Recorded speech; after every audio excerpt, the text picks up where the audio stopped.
എന്താ ഋതിക മാഡം, ഞാൻ ഇത്രയൊക്കെ പറഞ്ഞിട്ടും മാഡം എന്തോന്നും മിണ്ടാത്ത? ചേച്ചിക്ക് വല്യച്ഛനെ പിരിഞ്ഞു പോകാനുള്ള വിഷമോ രാജുവേട്ടാ? ആ വിഷമൊക്കെ അശ്വൻ സാറിന്റെ വീട്ടിലെത്തി കഴിഞ്ഞാ മാറുമെന്ന് എനിക്കറിയില്ലേ. അപ്പൊ നോയിക്കോ, കല്യാണം കഴിഞ്ഞ് അശ്വൻ സാറിന്റെ കൂടെ ഈ വീട്ടിലേക്ക് ഋതിക മാഡം വരുമ്പോ എന്നോട് ഋതിക മാഡം പറയും, രാജു കാരണമാണ് എനിക്ക് ഇത്രയും സന്തോഷകരമായ ഒരു ജീവിതം ലഭിച്ചത്. അന്ന് രാജു പറഞ്ഞൊന്നും എനിക്ക് മനസ്സിലായിട്ടുണ്ടായിരുന്നില്ല. ഇപ്പൊ ഞാൻ ഹാപ്പിയാണ്, താങ്ക് യു രാജു എന്ന്. എന്താ അപ്പോ, ബെറ്റുണ്ടോ? ബെറ്റില്ലേ, ഞാൻ ജയിക്കും.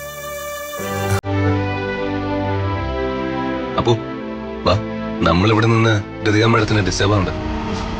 ഓട്ടെ ചേച്ചി.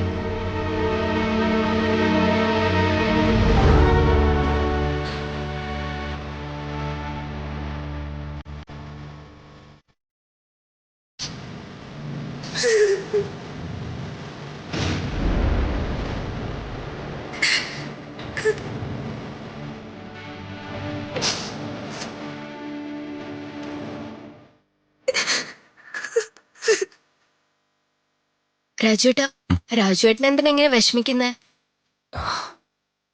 ഋതിക മാഡം പോയി കഴിഞ്ഞാ പിന്നെ എന്നോട് അടികൂടാനും എന്നെ വഴക്ക് പറയാനും ഈ വീട്ടിൽ ആരാ ഉള്ള? എനിക്ക് വല്ലാതെ വിഷമം വരുന്നു. അപ്പോ ചേച്ചി പോകുന്നതിൽ എനിക്കും വിഷമമുണ്ട് രാജുവേട്ടാ. കൺമുന്നിലൂടെ ഓരോന്നോരോന്നായി നടക്കുന്നത് വെറും കാഴ്ചക്കാരനായി കണ്ടു നിൽക്കുന്നതിന്റെ വേദന എന്താണെന്ന് അമ്മയ്ക്ക് ഞാൻ ഇനി എക്സ്പ്ലെയിൻ ചെയ്തു തരണോ? കല്യാണവും കഴിഞ്ഞ് അശ്വിന്റെ കൂടെ അവള് US പറക്കുമ്പോ എയർപോർട്ടിൽ ചെന്ന് ടാറ്റ കാണിക്കാൻ എന്റെ വിധിയെന്നാ തോന്നുന്നത്. ഈ അംബിക ഇവിടെ ഉള്ളപ്പോഴോ? ഡാ, നീ നടക്കുന്ന കാര്യം വല്ലതും ഉണ്ടെങ്കിൽ പറ. US അശ്വിൻ തിരിച്ച് ഫ്ലൈറ്റ് കയറാനായിട്ട് പോകുമ്പോ ദേ, നീ വേണമെങ്കിൽ പോയി യാത്രയപ്പ് നടത്തിക്കോ. പക്ഷേ ഋതിക അവനൊപ്പം കാണില്ല, നിന്റെ ഒപ്പം ആയിരിക്കും. നീ ചാർത്തിയ താലിയും കഴുത്തിലണിഞ്ഞ് നിന്റെ ഒപ്പം. ഋതികയുമായുള്ള അശ്വിന്റെ വിവാഹമല്ല, നിന്റെ വിവാഹം നടക്കൂ. ഞാനത് നടത്തിയിരിക്കും.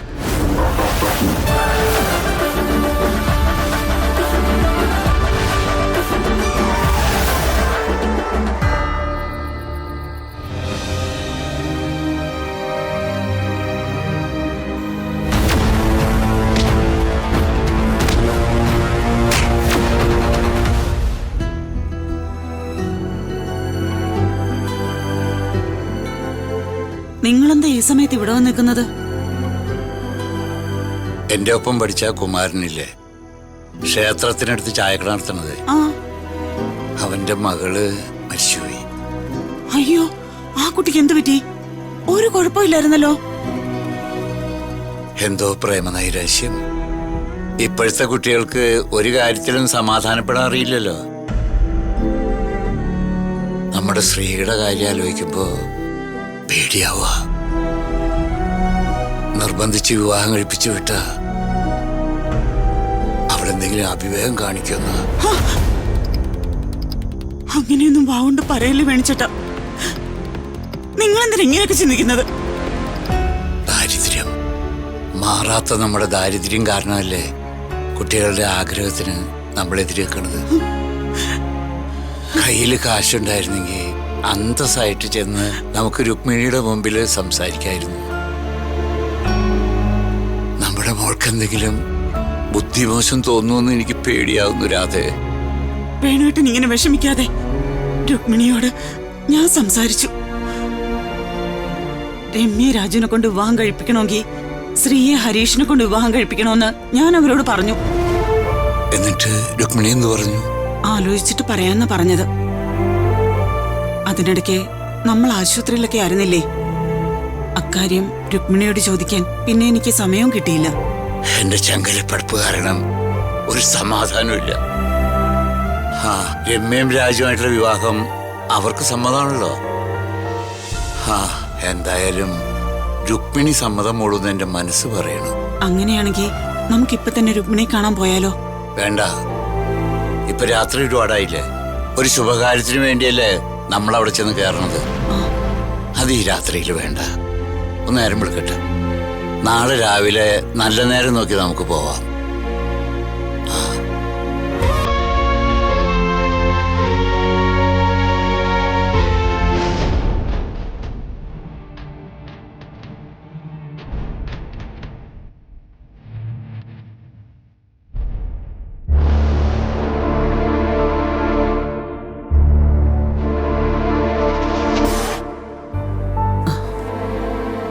രുക്മിണിയമ്മേ, എന്ത് വേണം?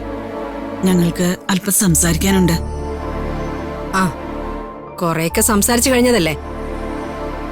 കാര്യങ്ങളൊക്കെ ഞാൻ പറഞ്ഞതാണല്ലോ. അതെ, എന്നാലും ഒന്നുകൂടി. ഞാൻ ഇത്തിരി തിരക്കിലാണെന്ന് കണ്ടില്ലേ? രുക്മിണിയമ്മ എത്ര വേണമെങ്കിലും തിരക്ക് കൂട്ടിക്കോ. ഈ തിരക്ക് കഴിഞ്ഞിട്ട് സംസാരിച്ചാ മതി. ഞങ്ങൾക്കൊരു തിരക്കുമില്ല. ആ, എന്നാലും അങ്ങോട്ട് ഇരിക്കേ. അല്ല, എന്താ പറയാനുള്ളത്? ശ്രീയുടെയും ഹരീഷിന്റെയും കാര്യത്തില് ഒരു തീരുമാനം ഉണ്ടാവണം. തീരുമാനം ഞാൻ പറഞ്ഞിരുന്നല്ലോ. എന്റെ സ്റ്റാറ്റസിന് ചേർന്ന ഒരു ബന്ധം, അതിലൊരു വിട്ടുവീഴ്ചയില്ല. പിന്നെ സ്റ്റാറ്റസ് എന്ന് പറയുമ്പോ പണ്ട് തറവാട്ടിൽ ആനയുണ്ടായിരുന്നു, കുടുംബത്തിൽ കളക്ടർ ഉണ്ടായിരുന്നു, മന്ത്രിയുടെ PA ആണ് എന്നൊക്കെ പറഞ്ഞാൽ തീരില്ല. പണം, പണമാണ് സ്റ്റാറ്റസ് നിശ്ചയിക്കുന്നത്. ഞാൻ പറയുന്ന പണം, അത് തന്നാൽ മറ്റു ചോദ്യങ്ങളൊന്നുമില്ല. ഞാൻ ചോദിച്ച പണം ഉണ്ടോ തരാൻ? ഞങ്ങൾക്ക് ആവുന്ന മട്ടിലൊക്കെ തരാം. അതിൽ കൂടുതൽ വേണമെങ്കിൽ അത് പിന്നീട് കല്യാണത്തിന് ശേഷം തന്ന് തീർത്തോളാം. ഇല്ല, കടം പറയുന്നത് എനിക്ക് ഇഷ്ടമില്ലാത്ത കാര്യ. രൊക്കം പണം, ചിട്ടിക്കായാലും കുട്ടിക്കായാലും അതിൽ വിട്ടുവീഴ്ചയില്ല. എന്റെ മകൻ സ്ത്രീധനമായി ചോദിക്കുന്ന പണം ഈ സമൂഹത്തിൽ എന്റെ വിലയാണ്, അല്ലെങ്കിൽ എന്റെ സമ്പാദ്യത്തിന്റെ നിലയാണ്. എന്റെ മകന് സ്ത്രീധനമായി കിട്ടുന്ന ലക്ഷങ്ങള് എന്റെ അവന്റെ സ്റ്റാറ്റസ് ആണ്. അതിലൊരു കുറവും വന്നൂടാ. രുക്മിണിയമ്മയ്ക്ക് ഒരു മകൻ മാത്രമല്ല, മകളും കൂടെ ഉണ്ടല്ലോ. ഇങ്ങനൊരു സാഹചര്യം അവൾക്കാണ് വന്നതെങ്കില് എങ്കില് ഞങ്ങൾ ഈ അനുഭവിക്കുന്ന മനോവിഷമം രുക്മിണിയമ്മയ്ക്ക് മനസ്സിലാവുമായിരുന്നു. മകനെയും മകളെയും ഞാൻ ഒരുപോലെയാ കണ്ടിട്ടുള്ളത്. അതിലൊരു ഏറ്റക്കുറിച്ചിലും ഇല്ല. മകൻ എത്ര സ്ത്രീധനം വേണോന്ന് ഞാൻ പറഞ്ഞിട്ടുണ്ടെങ്കിൽ മകളുടെ കാര്യം വരുമ്പോ അത്രയോ അതിൽ കൂടുതലോ ഞാൻ കൊടുക്കും. എന്നുവെച്ചാ ആൺകുട്ടിയും പെൺകുട്ടിയും ഞാൻ കാണുന്നത് ഒരേ തരത്തിലാണെന്ന് നിങ്ങൾ മനസ്സിൽ കുറിച്ചു വെച്ചോ? രുക്മിണിയമ്മയുടെ വീട്ടിലെ സൗകര്യങ്ങൾ കണ്ടിട്ടല്ല ഞങ്ങൾ ഇത്ര താണപേക്ഷിക്കുന്നത്. നിങ്ങളുടെ മോനും ഞങ്ങളുടെ മോളും തമ്മിൽ ഇഷ്ടായതുകൊണ്ടാ. ആ ഇഷ്ടത്തെ മാനിച്ചെങ്കിലും നിങ്ങൾ അല്പം വിട്ടുവീഴ്ചയ്ക്ക് തയ്യാറാവണം. ഇഷ്ടം, എന്റെ മകന്റെ ഒരിഷ്ടവും എന്റെ ഇഷ്ടത്തിന് മുകളിലല്ല. ഏതിഷ്ടം നടക്കണം, ഏതിഷ്ടം മുടക്കണമെന്ന് ഞാൻ തീരുമാനിക്കും. ആ തീരുമാനം ഈ വീട്ടിൽ നടപ്പാവൂ. ഞങ്ങൾ പറയുന്നത് ഞങ്ങളുടെ കുട്ടിയുടെ കാര്യമാണ്. മനസ്സറിഞ്ഞ ഒരാളെ സ്നേഹിക്കുന്നതിന്റെ പേരിൽ അവള് ദുഃഖിക്കരുതെന്ന് ഞങ്ങൾ ആഗ്രഹിക്കുന്നു. അവള് ദുഃഖിക്കാതിരിക്കാൻ നിങ്ങൾ ഒന്ന് ചെയ്താ മതി. ഞാൻ ആവശ്യപ്പെട്ട പണം നിങ്ങൾ ഉണ്ടാക്കണം. അതുണ്ടായാൽ പിന്നെ ഈ പറഞ്ഞ ദുഃഖത്തിന് ഇടയുണ്ടാവില്ലല്ലോ. കഴിയുന്നത്ര പണം ഞങ്ങൾ ഉണ്ടാക്കാം. നിങ്ങൾക്ക് എത്ര പണം ഉണ്ടാക്കാൻ കഴിയുന്നൊന്നും എനിക്കറിയില്ല. അതറിയേണ്ട ആവശ്യമൊന്നും എനിക്കില്ല. എനിക്ക് വേണ്ടത് 50 ലക്ഷം രൂപയാണ്.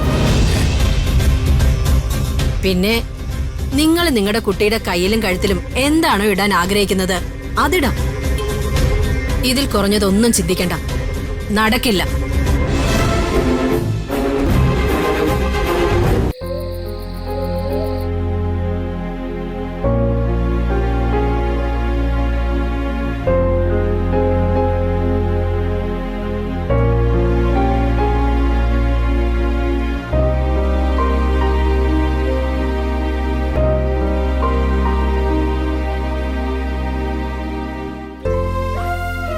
ഈ വിവാഹം നടന്നേക്കും. എന്റെ എല്ലാ സ്വാതന്ത്ര്യങ്ങളും അതോടെ അവസാനിക്കും. അയ്യോ, പിന്നെ ഞാൻ എന്ത് ചെയ്യും? അച്ഛന്റെ സ്നേഹം ലഭിക്കാൻ എനിക്ക് വിധിയില്ല. ദൈവമേ, ഇപ്പൊ എനിക്ക് അച്ഛനെ കാണാനെങ്കിലും പറ്റുന്നുണ്ട്. വിവാഹം കഴിഞ്ഞ അതുപോലും ഉണ്ടാവില്ല.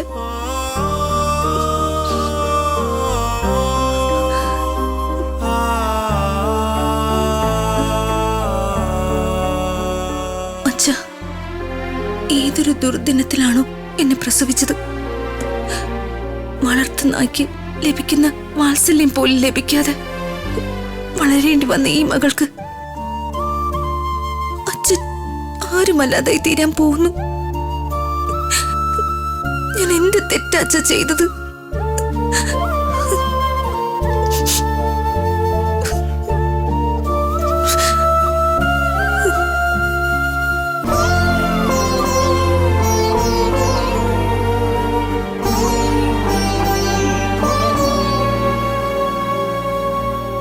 മോളെ, എന്താ ചെറിയമ്മേ? നീ കരഞ്ഞു അല്ലേ? ഇല്ല.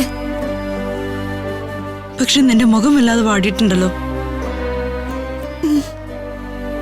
ഞാൻ വിവാഹത്തെക്കുറിച്ച് ആലോചിച്ചിരിക്കുമായിരുന്നു. അച്ഛനെ വിട്ട്, നിങ്ങളെയൊക്കെ വിട്ട്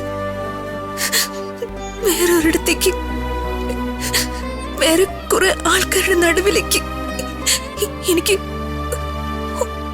ഒരു അടുപ്പും ഇല്ലാത്ത ഒരാളിന്റെ കൈയും പിടിച്ച്. ഇത് തന്നെ പറഞ്ഞുകൊണ്ടിരിക്കുകയാണ് മോളെ. ഇതാണ് ജീവിതം. പെണ്ണിന്റെ വിധി എപ്പോഴും അതാ. ഇങ്ങനെയൊക്കെ പറിച്ചു നടുമ്പോ ആദ്യം ഒരു നൊമ്പരമൊക്കെ തോന്നും, പിന്നെ അത് സന്തോഷാവും. നമുക്കൊക്കെ വളരെ വേണ്ടപ്പെട്ട കുടുംബ ശ്രീകലേച്ചിയുടേത്. അതുപോലെ തന്നെയാ ആ അശ്വിൻ. അവൻ വളരെ നല്ല പയ്യനല്ലേ. അവിടെ മോൾക്ക് ഒരു വിഷമം ഉണ്ടാവില്ല. ആ, വന്ന കാര്യം മറന്നു. ഭക്ഷണം കഴിക്കാൻ വാ. പ്രതാപേട്ടനും വന്നിട്ടുണ്ടാവും. നീയും വാ. മോളെ വാ, ഭക്ഷണം കഴിക്കാം. അങ്ങനെ എന്തെങ്കിലും അച്ഛൻ എന്നെ വിളിക്കോ ചെറിയമ്മേ? വിളിക്കും മോളെ. ഇപ്പൊ തന്നെ അച്ഛന്റെ പെരുമാറ്റത്തിൽ നല്ല മാറ്റല്ലേ? അച്ഛന്റെ സ്നേഹപൂർവമായ വിളി കേട്ടുകൊണ്ട് ഭക്ഷണം കഴിക്കാൻ വരിക, അച്ഛൻ എന്തെങ്കിലും വിളമ്പി തരിക, ഡൈനിങ് ടേബിളിൽ വെച്ച് സ്നേഹപൂർവം എന്തെങ്കിലുമൊക്കെ പറയാ. കല്യാണത്തിനും വലുതായി ഞാൻ കാണുന്ന സ്വപ്നങ്ങൾ ഇതൊക്കെയാണ് ചെറിയമ്മേ. അങ്ങനെ ഒരു ദിവസം, ഒരു നിമിഷം എന്റെ ജീവിതത്തിൽ ഉണ്ടാവോ? ഉണ്ടാവും മോളെ, ഉണ്ടാവും. നിന്റെ അച്ഛൻ വലിയ മനുഷ്യനാ. ഒരുപാട് നന്മകളുള്ള ഒരു വലിയ മനുഷ്യൻ. ഇതൊക്കെ മാറും. നീ വാ. അമ്മേ. അപ്പോ ചേച്ചിയെ വിളിച്ചോണ്ട് വേഗം വരണേ. ശരി അമ്മേ. ചേച്ചിക്ക് എന്താ ഒരു സന്തോഷമില്ലാത്തത്? ചേച്ചിക്ക് എപ്പോഴാപ്പു സന്തോഷം ഉണ്ടായിട്ടുള്ളത്? ശരി, മുമ്പ് സന്തോഷം ഉണ്ടായിട്ടില്ലെങ്കിലും ഇപ്പൊ സന്തോഷിക്കാനുള്ള സമയമല്ലേ? ചേച്ചിയുടെ കല്യാണമല്ലേ? കല്യാണത്തെക്കുറിച്ച് അപ്പൂന് എന്താ അറിയാവുന്നുള്ളത്? അപ്പോ അതുവരെയുള്ള എല്ലാ ബന്ധങ്ങളെയും നമ്മൾ വിട്ടു പോകേണ്ടി വരും. എല്ലാവരെയും മിസ് ചെയ്യേണ്ടി വരും. എല്ലാരെയും മിസ് ചെയ്യും, ശരിയാണ്.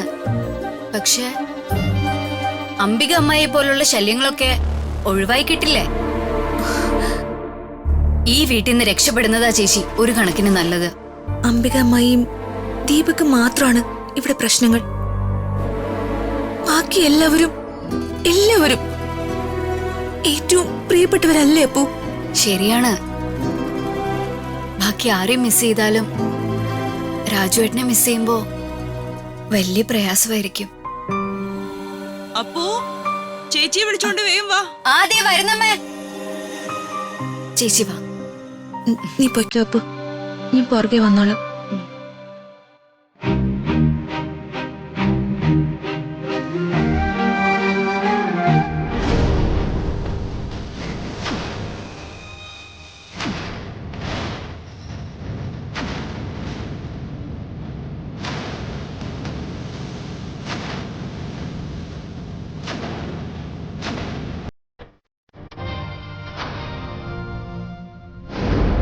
ലതിക മാഡം. രാജു, രാജു, എവിടെ നീ?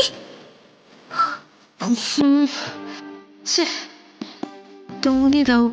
ഋതിക മാഡം,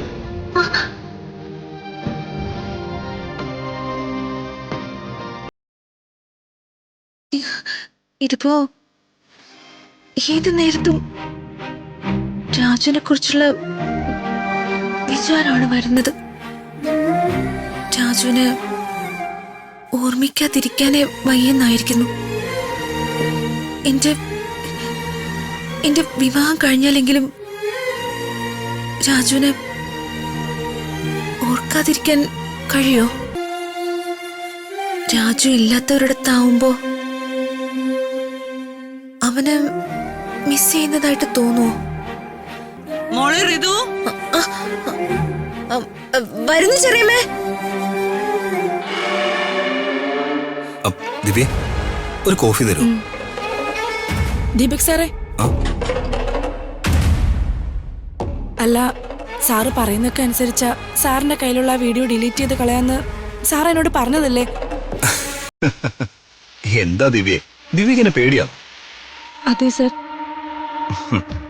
ദിവ്യ ഇങ്ങനെ പേടിച്ചാൽ എങ്ങനെയാ? എന്റെ റൂമിലേക്ക് ഒന്ന് വാ.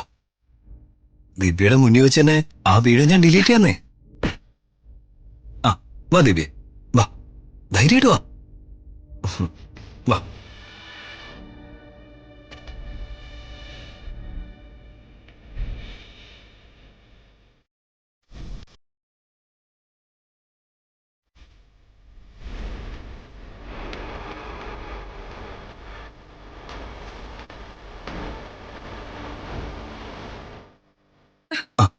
വാ ദിവ്യ, വാ, അത്തേക്കോ, വാ. അയ്യോ, എന്താ ഇത്?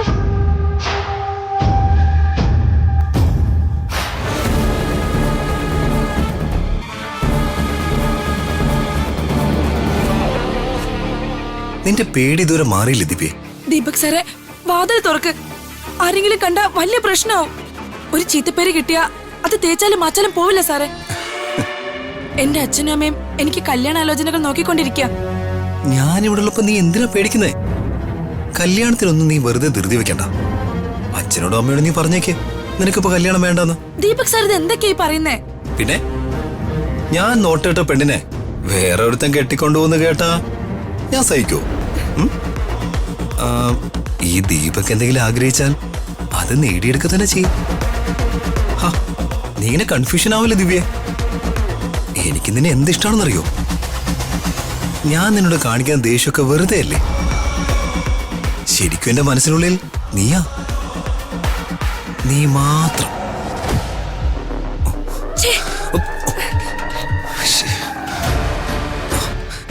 എന്താ ദിവ്യ ഇങ്ങനെ? ഞാൻ നിന്നെ കെട്ടിക്കോളാടി. അയ്യോ സാറേ, തമാശയ്ക്ക് പോലെ ഇങ്ങനെയൊന്നും പറയല്ലേ. ഞാനൊരു വേലക്കാരി പെണ്ണാ. സാറിന്റെ ഒന്നും മുന്നിൽ ഇങ്ങനെ നിൽക്കാനുള്ള യോഗ്യത പോലും എനിക്കില്ല.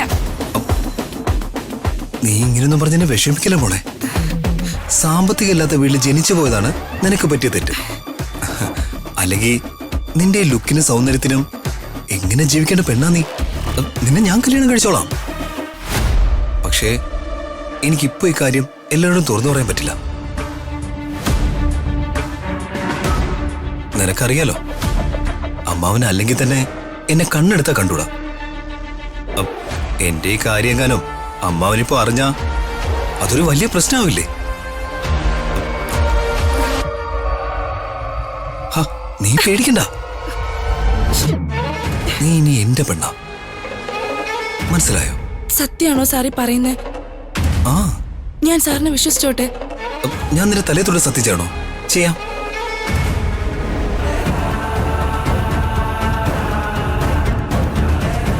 നീയാണ് സത്യം. നിനക്കിപ്പോ വിശ്വാസമായോ? വിശ്വാസമായി. ഒരു കുറവും വരാതെ നിന്നെ ഞാൻ നോക്കിക്കോളാം. നീ ഇനി എന്റെ പെണ്ണാ.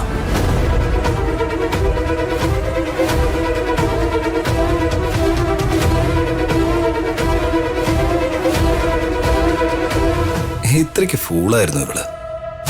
ഭാര്യയായല്ല, ഒരു വിശ്വസ്തയായി, എന്റെ തടസ്സങ്ങൾക്കൊരു സഹായിയായി മാത്രം. ഋതികയുമായുള്ള എന്റെ വിവാഹം കഴിയുന്നതുവരെ ഇവളെ എനിക്ക് വേണം.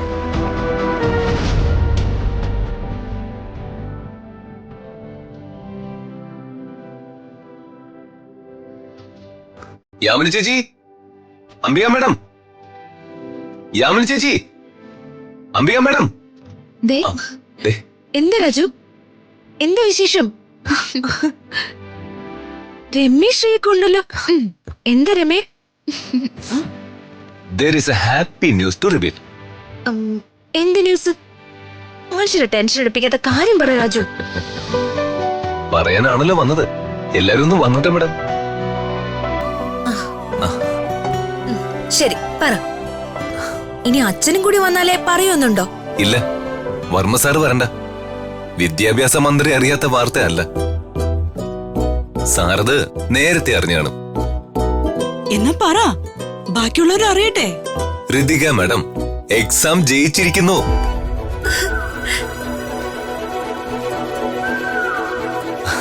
അതും നല്ല പെർസെന്റേജോടെ. മോളെ ശേഖരേട്ടാ, കൺഗ്രാറ്റ്സ് മോളെ. സ്വീറ്റ്സ്. Thank you. സന്തോഷായില്ലേ?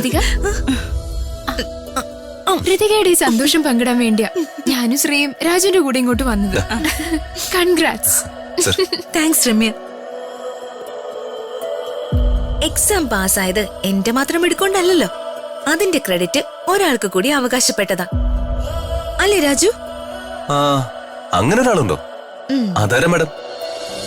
ആ ആളിന് ഞാനിപ്പോ സ്വീറ്റ്സ് കൊടുക്കുന്നതായിരിക്കും.